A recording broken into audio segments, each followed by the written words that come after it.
فَمِنَ النَّاسِ مَن يَتَّخِذُ مِن دُونِ اللَّهِ أَندَادًا يُحِبُّونَهُمْ كَحُبِّ اللَّهِ.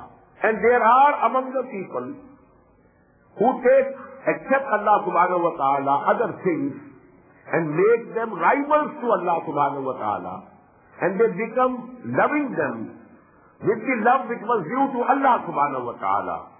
This is a philosophical ayah of the Quran. And let me mention here, Dr. Rafiuddin, he's a very big scholar, and he explains the philosophy of self of Allama Iqbal in a very philosophical book of his, and that is the ideology of the future. The main theme of the philosophy is that in man there is an urge for love. He wants to love someone, something, some idea, some ideology. This is the basic urge in every human being. So much so that for this love of his, he can sacrifice, and he is ready to sacrifice even his life. Because the modern psychologists, they tell us that the most potent instincts in man are the preservation of the self and the preservation of the species. You want to live. You want to save yourself. This is the most potent instinct in every living being. But in men we find, men have sacrificed their lives for ideologies. How many people laid down their lives for the communist revolution in Russia? How many people sacrificed their lives at the command of Hirohito, the king of Japan? They committed harakiri. They committed suicide at the command of the emperor. At the command, because they thought that our emperor is a god also, a manifestation of God, God incarnate.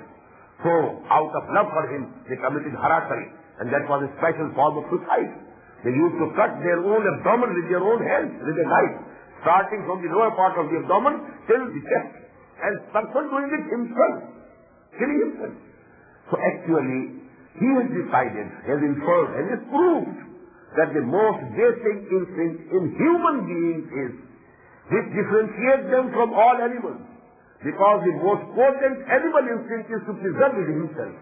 But here we find that man sacrifices his own life, not only his own life, his progeny, for the sake of some idea, ideology, some philosophy, some people for their nation, some people for their country, some people for their honor, from communism and so on. It means there is an inherent urge to love something in every human being. This inherent urge of love was basically produced in us for the love of Allah subhanahu wa ta'ala. But people who don't reach that place, who can't comprehend Allah subhanahu wa ta'ala, who have not recognized, who didn't have the marfa of Allah subhanahu wa ta'ala, now they place somebody else, something else in his place, and they start loving him or that idea with the intensity with which they should have loved Allah subhanahu wa ta'ala. And that is the basic reason of shirk. Sometimes it is the country, my country. I am sacrificing my life for my country, my nation. I am sacrificing. I have dedicated myself to my nation, my religion, my philosophy, my ideology, my revolution.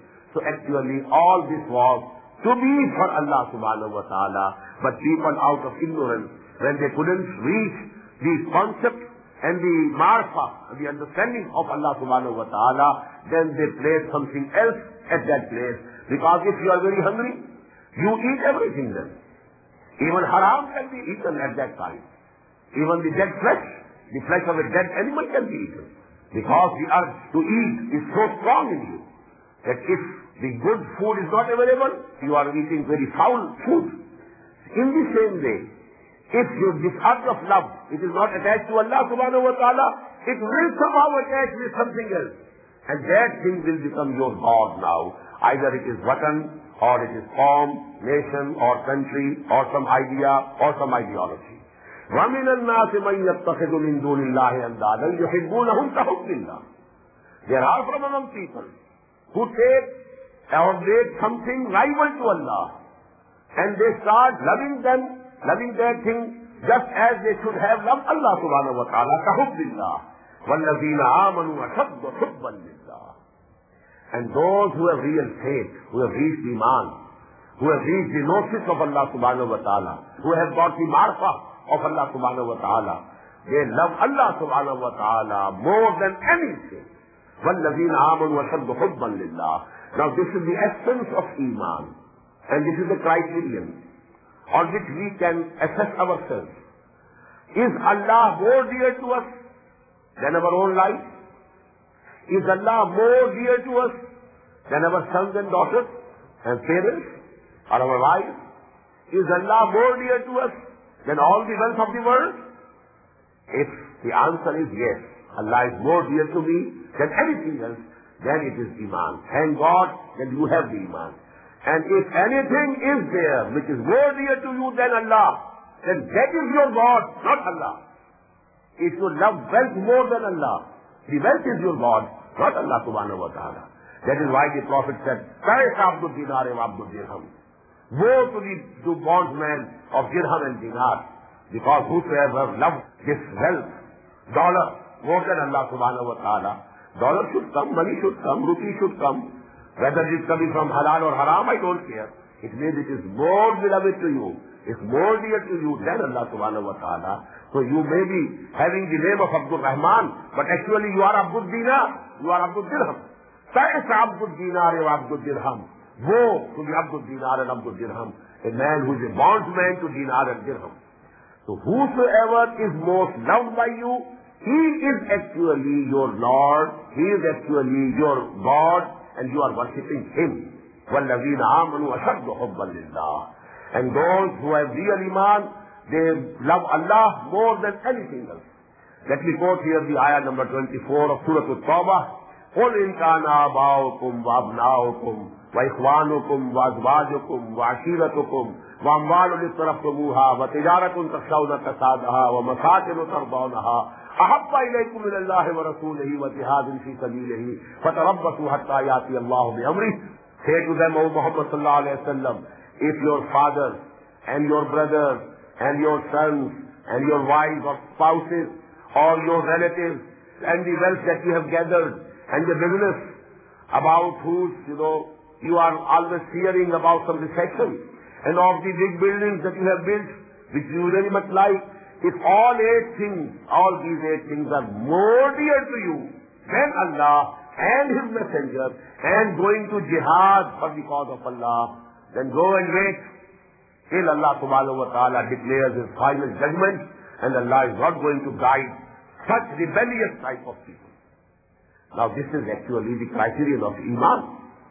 So وَالَّذِينَ آمَنُوا وَشَدُّ حُبًّا لِلَّهِ وَلَوْ يَرَى الَّذِينَ ظَلَمُوا يَرَوْنَ الْعَذَابَ أَنَّ الْقُوَّةَ لِلَّهِ جَمِيعًا وَأَنَّ اللَّهَ شَدِيدُ الْعَذَابِ.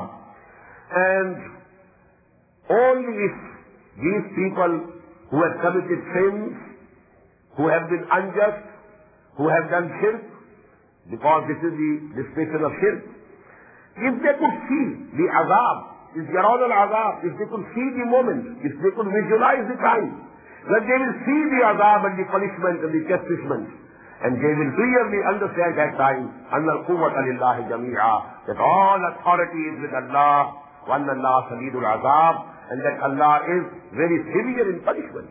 These realities will dawn on them at that time. Only if it could dawn on them at this time, this would have been beneficial for them. If تَبَرَّأَ الَّذِينَ اتَّبَعُوا مِنَ الَّذِينَ اتَّبَعُوا, when those who were followed, the leaders, the general public was following them. They may be religious leaders, they may be the political leaders who have given slogans to the public at large. When those people who were followed, they will disown them who were following them. وَرَأَوُا الْعَذَابَ, and when they will see before their eyes the punishment of Allah subhanahu wa ta'ala, the fire of hell, وَتَقَطَّعَتْ بِهِمُ الْأَسْبَابُ, and all the relations between them will all be broken and cut.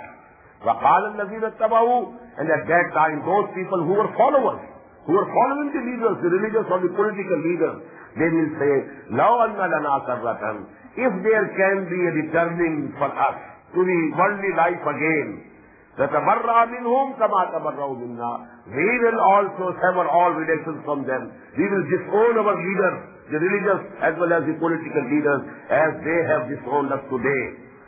كَذَلِكَ يُرِيهِمُ اللَّهُ أَعْمَالَهُمْ حَسَرَاتٍ عَلَيْهِمْ. In this manner, Allah subhanahu wa ta'ala will show them all their deeds that they had done or committed in this world as regret for them. Now they will be regretting. We followed them and they took us astray. We believed in them and they just took us away from the right path. But this will be regret only. There is no second returning to this world. This life is for once, and now the hereafter will be eternal. The result, that is going to last forever.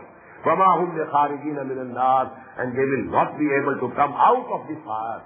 بارك الله لي ولكم في القرآن العظيم ونفعني وإياكم بالآيات والذكر.